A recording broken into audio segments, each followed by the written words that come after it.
अस्सलाम वालेकुम दोस्तों, आपका इस्तकबाल है यूट्यूब चैनल एक कदम उर्दू की ओर में।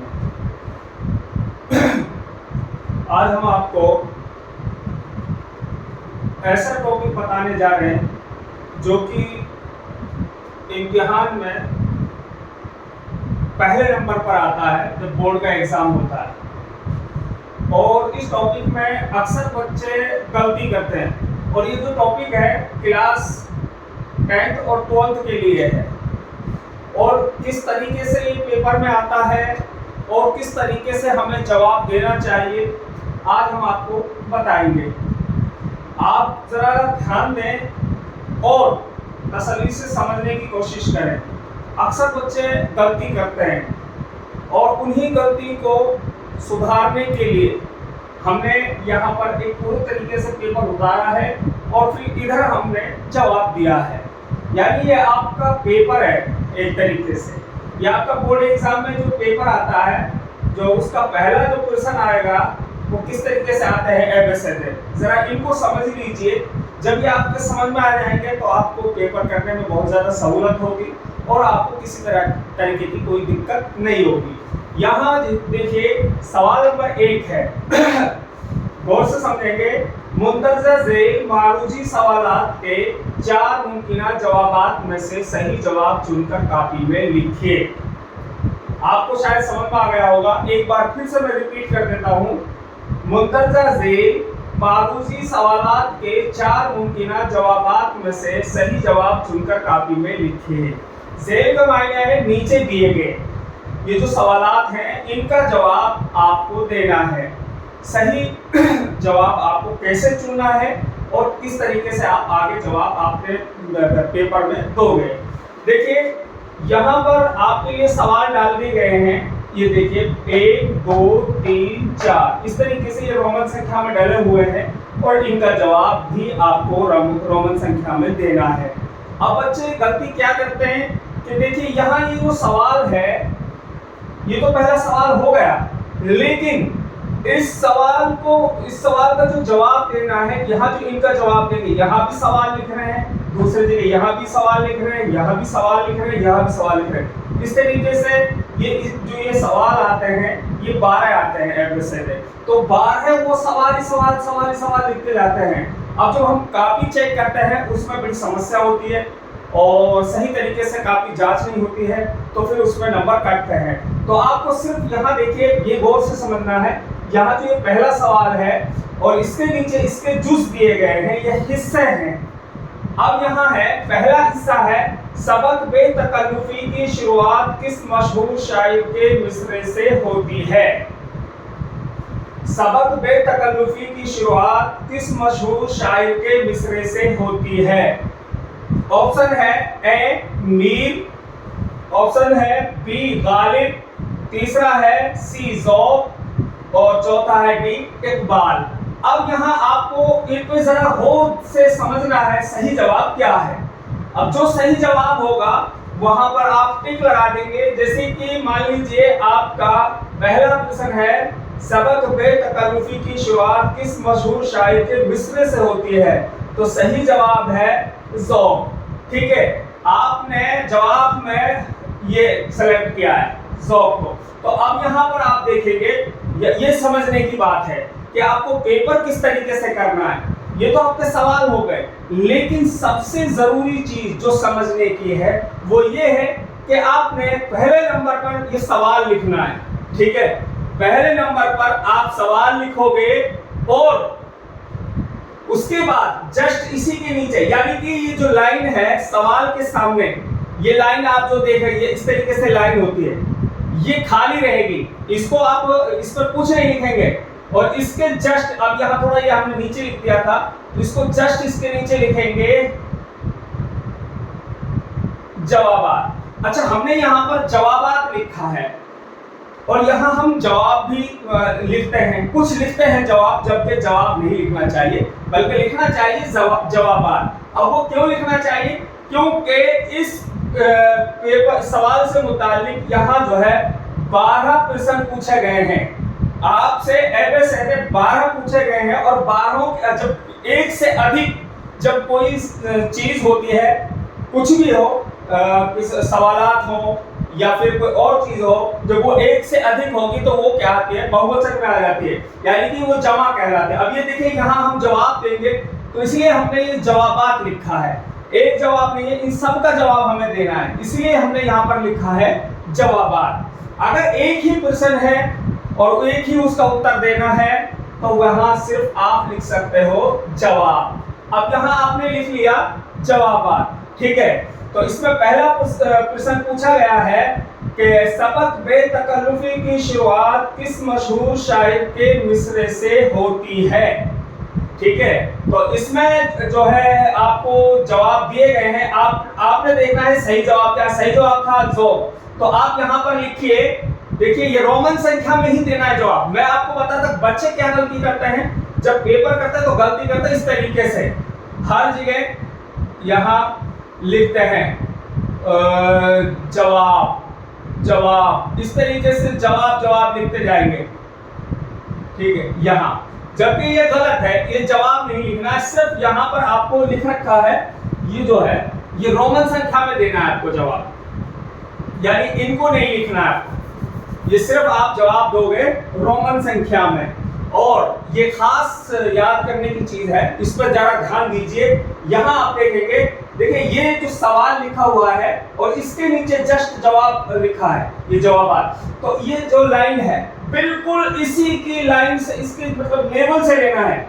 इस सवाल के नीचे जो जवाब है बिल्कुल यहाँ लेवल से लेना है। और इस तरीके से आप जब जवाब दोगे तो यहाँ ये नंबर डालेंगे जो रोमन संख्या में डाला हुआ है। सही उत्तर था इसमें, देखिए पहला सवाल है, ठीक है। मारूजी सवालात में से जो जवाबात आपको जो जुज दिए गए हैं, ये उसका पहला सवाल है। तो यहाँ पर आप इसको लिखेंगे पहले। तो देखिए आपने ये डाल दिया, ठीक है, इसको लिखना है बस, यानी आपको सवाल एक बार लिखना है, बार बार नहीं लिखना है। ये सवाल नंबर 1 के जवाबात है, इससे समझ में आ रहा है, सीधा क्लियर में आपको काफी चेक करने वाला जो होता है उसको समझ में आ जाएगा। यानी यहाँ सवाल लिख लिया और उसके आगे 1 नंबर डाल लिया और इसके नीचे लिख दिए जवाबात, यानी कि ये सवाल नंबर 1 के जवाबात है। तो रोमन संख्या में लिखा हुआ है 1, तो इसके जो सही उत्तर था वो है सी, यानी कि ज़ौक़। आपने सी लिख दिया और उसके सामने लिख दिया ज़ौक़ है। अब ये जो है इसमें हमने इसको तो है शॉर्ट में लिखा है, अगर हम इसको थोड़ा और बड़ा लिखें तो यहाँ लिखेंगे इब्राहिम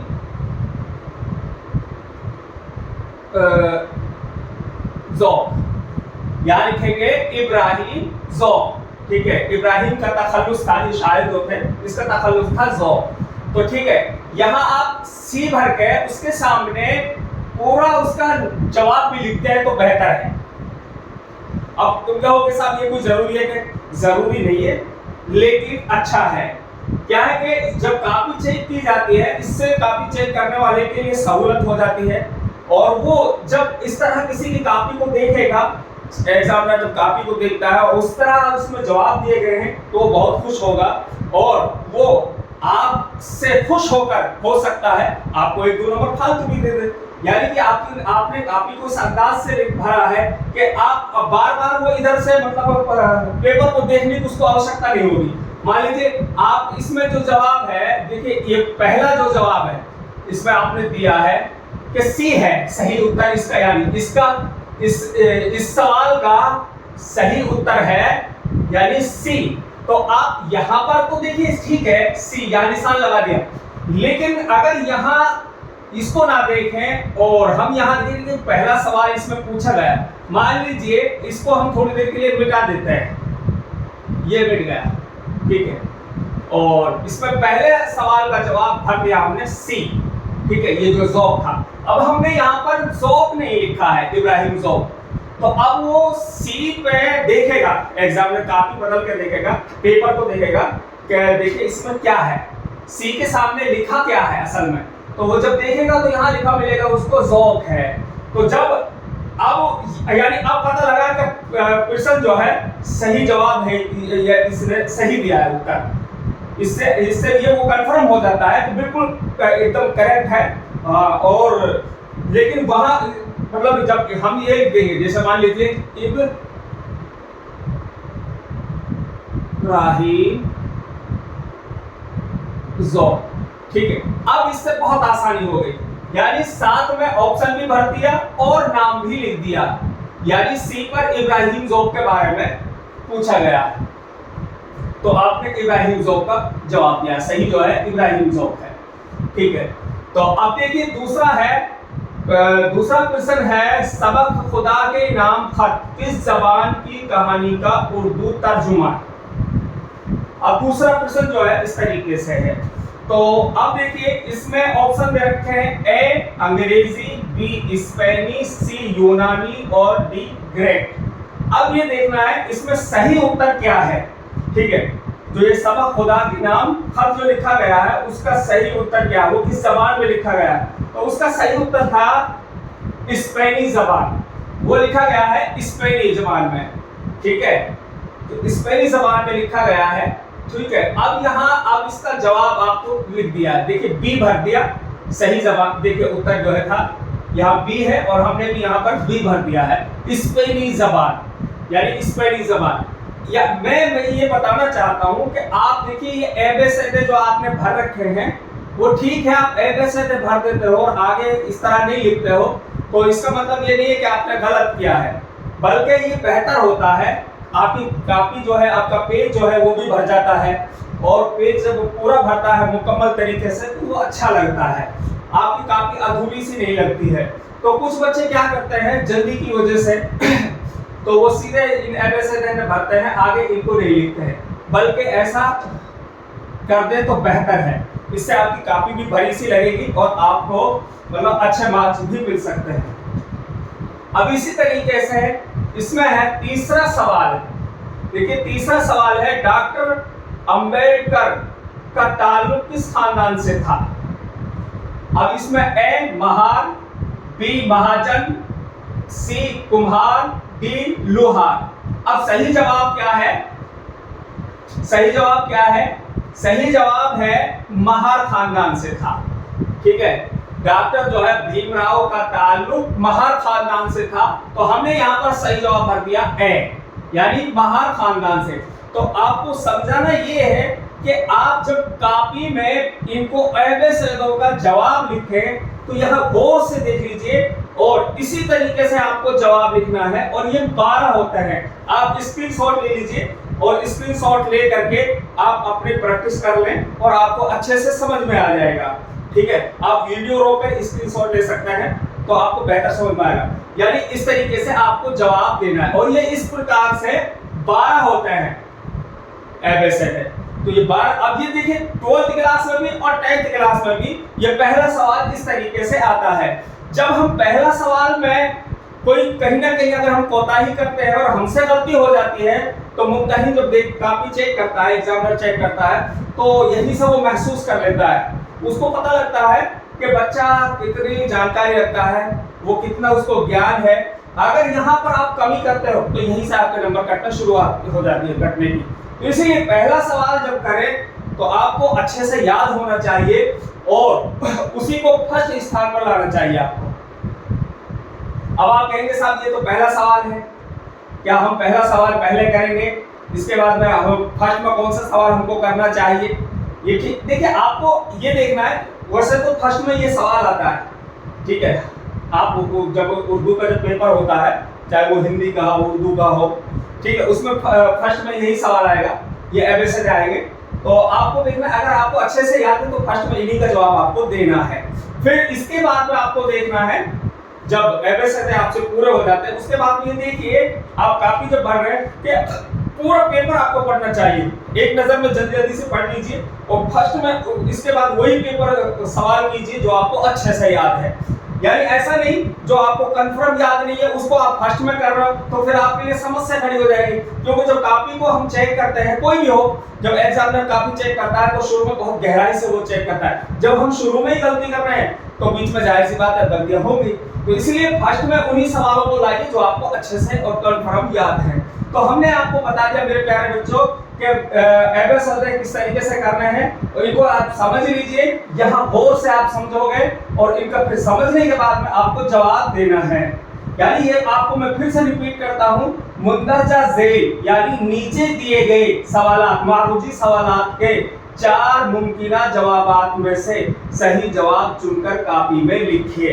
ये 4 दे रखे हैं, तो ठीक है, हर सवाल में आपको 4 ऑप्शन आएंगे इस तरीके से, ठीक है, इस तरीके से 4 ऑप्शन आए हैं, 4। तो ये 4 में से एक जवाब आपको, सही जवाब आपको चुनना है और फिर उसको सही चुन करके आप यहाँ पर इस तरीके से आप पेपर करते जाएंगे। यानी यहाँ पर आपको जवाबात ही लिखना है। अगर मान लीजिए आपसे सवाल किया गया, अगर आपसे तीसरा सवाल है, मान लीजिए तीसरा सवाल है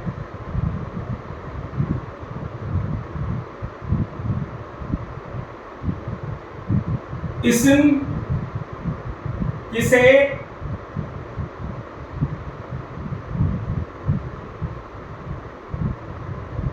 कहते हैं, तो आप अब इसका जवाब कैसे देंगे? आप देख लीजिए, ये सवाल है, आप सवाल उतार लीजिए, सवाल नंबर 3 को उतार लीजिए और जस्ट इसके नीचे आप लिखेंगे जवाब। अब जरा थोड़ा गौर से समझना मैं क्या समझाना चाह रहा हूं। देखिए, आपने सवाल नंबर 3 उतारा है और इसके नीचे लिखा है हमने जवाब। अब क्या होता है, कई बार पेपर में कुछ लोग किस तरीके से, कुछ बच्चे कैसे करते हैं, खाली सवाल नंबर उतार दिया और उसके नीचे फिर हम वो जवाब वो लिख रहे हैं, यानी सवाल नहीं, सॉरी, सवाल नंबर नहीं, जवाब लिख दिया, यानी इसको नहीं लिखेंगे और ये लिख दिया। अब जवाब, यानी कि ये जो जवाब है सवाल नंबर 3 का है, यानी जवाब आपने 3 नंबर डाल दिया इसका आगे, तो इसका मतलब है ये सवाल नंबर 3 का है। लेकिन मैं अपने जो मेरा एक्सपीरियंस है, जो मेरा तजुर्बा है, मुझे जो बेहतर लगता है मैं उसी के आधार पर बता रहा हूँ। वो आपके टीचरों के ऊपर डिपेंड करता है, वो आपको किस तरीके से समझाते हैं। सबके पढ़ाने का अपना अपना एक नजरिया होता है, अपना एक अलग तरीका होता है। मेरा जो तरीका है मैं तो इस तरीके से पढ़ाता हूँ। देखिए, आपको यहाँ उतारना है सवाल और सवाल के सामने आपको यहाँ नंबर देना है, यानी कि सवाल नंबर 3। अब इसका जवाब देना है। जवाब कैसे देना है?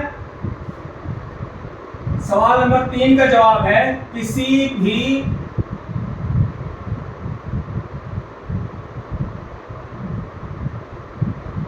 चीज या इंसान के नाम को इस्म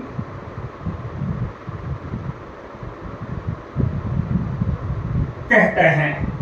ठीक है, अब ये देखिए, सवाल के सामने की जो लाइन है, मैंने अब ये आपको ये समझाना चाहता हूं कि ये सवाल यहां क्यों लिखा और इसके आगे की जो लाइन है ना, अब ये इसके सामने की जो लाइन है, ये नहीं टेढ़ी हो गई, जरा मैं फिर से लाइन खींचता हूं। ये जो सवाल के सामने की लाइन है, ये आप देखिए, ये लाइन खाली रहेगी और आप इस तरीके से आप जवाब देंगे। देखिए, जवाब के सामने की लाइन भर जाती है। किसी भी चीज या इंसान के नाम को इस्म कहते हैं, ये जवाब दीजिए। अब चौथा सवाल है आपका चौथा सवाल था, मान लीजिए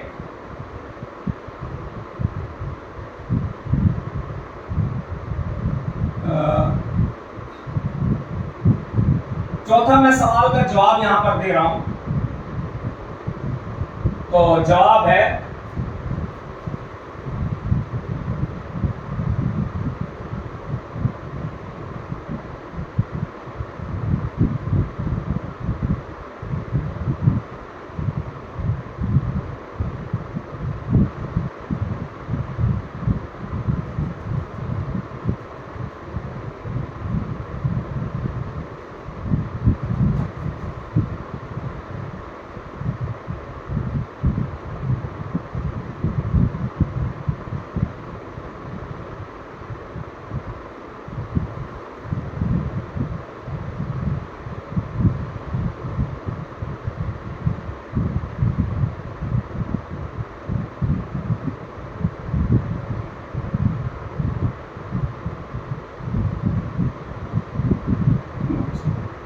यानी फ़ैल मुतादी कहते हैं जिसका असर फाइल से गुजरकर मफऊल तक पहुंचे। अब मैं उदाहरण यहां लिख देता हूं। विशाल।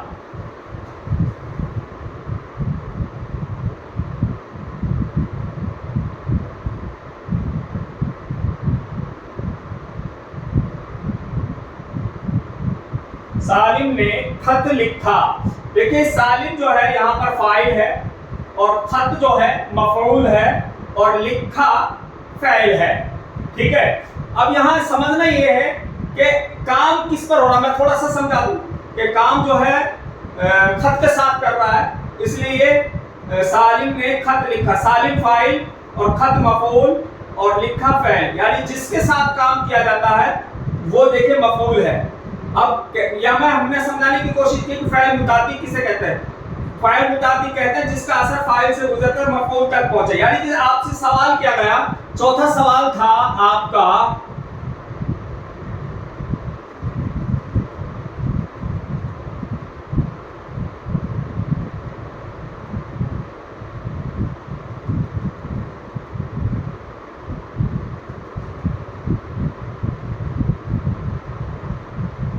समझ गए। यानी चौथा सवाल था फ़ैल मुतादी किसे कहते हैं। तो आपका ये पेपर में सवाल था, तो यहाँ आप जवाब दोगे इस तरीके से। यानी आपने सवाल नंबर 4 उतारना है और फिर उसके बाद में जवाब लिखना है, और ये सवाल के सामने की ये जो लाइन है ये फिर खाली रहेगी। यानी इस तरीके से ये लाइन खाली रहेगी। सवाल के सामने की लाइन आप खाली छोड़ते जाइए और जवाब के सामने की लाइन आपको भरनी है। यानी अब जवाब कितना बड़ा है ये उसी के ऊपर डिपेंड करता है। आपकी 2 लाइन भरती है, 4 लाइन भरती है, आप वहां पर आप ये आपके ऊपर डिपेंड करता है कि यहाँ जब आप लिख रहे हो तो यहाँ बीच में लाइन खाली छोड़ते हो या नहीं छोड़ते हो।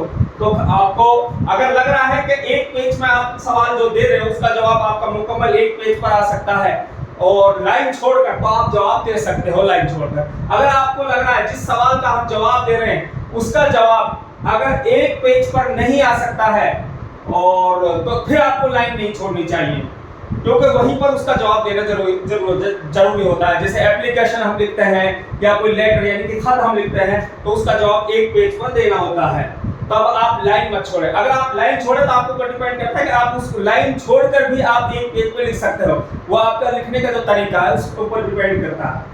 ठीक है, तो मैं ये समझाना चाह रहा था, ये सवाल है इसके सामने की जो लाइन है इसको खाली रहने दें और फिर जो जवाब लिखे उसके सामने उत्तर दें। तो इससे आपके ये महसूस होता है, यानी ये सवाल नंबर 3 और सवाल नंबर 4 में गैप बन जाएगा। इस तरीके से सवाल नंबर 3 और सवाल नंबर 4 में गैप बन जाता है और गैप होना जरूरी है। अब मिक्स कर देंगे हम, गैप नहीं रखेंगे तो इस तरीके से ठीक नहीं लगता है और आपके नंबर काट दिए जाते हैं। इसलिए हर सवाल के बीच में जब जवाब दें, हर जवाब के बीच में आपका गैप होना जरूरी है। तो ठीक है, यहाँ पर मैं आपको ये फिर समझा रहा हूँ, ये सवाल नंबर 1 है, इसके नीचे जवाबात है, और जब ये आप रोमन संख्या में आप जवाब दें तो बिल्कुल भी ऐसा बिल्कुल ना करें कि यहाँ आप ऐसा लिखो, इसी की लाइन में दें, नहीं, बिल्कुल इसको खाली रखें, ये थोड़ा अलग इधर होना चाहिए और यहां से आपको शुरुआत करना है जहां ये जवाबात खत्म हो जाता है। ठीक है, जवाबात लिखा हुआ है यहां तक और यहां से आप इनको लिखेंगे इस तरीके से और साफ सुथरे तरीके से लिखेंगे। जितना साफ लिखोगे इम्तिहान में उतना अच्छा आपको नंबर मिलेंगे। तो आपको मैंने अभी जो आज जो बताया है, ये जो पहला सवाल जो आता है वो किस तरीके से आता है और उस सवाल का जवाब हमें किस तरीके से देना चाहिए, अपने तरीके से मैंने पूरा समझाने की कोशिश करी है। अगर आपको फिर भी समझ में नहीं आया है आप कमेंट में हमें लिखकर भेज सकते हैं और हम इंशाल्लाह फिर से दोबारा से आपको समझाने की कोशिश करेंगे। अब नेक्स्ट जो इसके बाद में जो सवाल आएगा वो किस तरीके से आपको करना है और उसका उत्तर कैसे देना है और किस तरीके से सवाल जो आता है, ठीक है, वो हम आपको अगला जो है आपका जो टॉपिक लेकर आएंगे। इस तरीके से हम आपके जो इम्तिहान आने से पहले पूरा पेपर हल करने की कोशिश करेंगे और आपको पूरा पेपर मैं हल कराऊंगा ताकि आप इम्तिहान में आप अच्छे से अच्छे मार्क्स ला सकें। इसलिए मैं आपको चाह रहा हूं कि आपको पूरे तरीके से समझा दूं। तो मेरे प्यारे बच्चों, आप स्क्रीनशॉट लेकर आसानी से समझने की कोशिश कर सकते हैं। अगर आपको बोर्ड पर नजर नहीं आ रहा है तो आप स्क्रीनशॉट ले लें और फिर समझें। अगर फिर भी आपको कोई दिक्कत है तो आप कमेंट में लिखकर हमें बता सकते हैं। आपसे अपील है, मेरी गुजारिश है, आप चैनल को सपोर्ट करें, सब्सक्राइब करें और शेयर भी करें ताकि और जो बच्चे हैं, बहुत सारी स्कूल ऐसी हैं जिनमें उर्दू का टीचर नहीं है, वो बेचारे बच्चे कैसे मजबूर हैं, वो कैसे अपनी तैयारी कर सकते हैं। तो उन तक ये जो है हमारा जो है ये जो टॉपिक जो हमने पढ़ाया आपको उन तक ये पहुंच जाए, तो आप लोगों को बहुत ज़्यादा इसका सवाब भी मिलेगा, अल्लाह भी खुश होता है और ये एक नेक काम है। तो मैं आपसे अपील करता हूँ इस चैनल को जितना भी हो सके आप सपोर्ट करें और शेयर करें। तो इंशाअल्लाह इसके बाद में मेरा नेक्स्ट टॉपिक आएगा और वो टॉपिक मैं अभी बहुत जल्द इसको या तो आज शाम में या फिर कल मैं 2-3 टॉपिक इस पर डालूंगा अपने चैनल पर। और आपका जो पेपर है जैसे कि 10th क्लास का आपका 30 तारीख का है, 30 मार्च का, और इस तरीके से फिर 12th क्लास का है उसके बाद में 1 तारीख का। तो इस तरीके से मैं इन पेपरों से पहले आपको पूरे से समझाने की कोशिश करूंगा। 12th क्लास का भी यही सेम आधार होता है और 10th क्लास का भी सेम ये आधार होता है। आप समझ लें और गौर से समझें। अगर आपको समझने में फिर भी कोई दिक्कत हो रही है आप हमें मैसेज पर बता सकते हैं। अस्सलाम वालेकुम।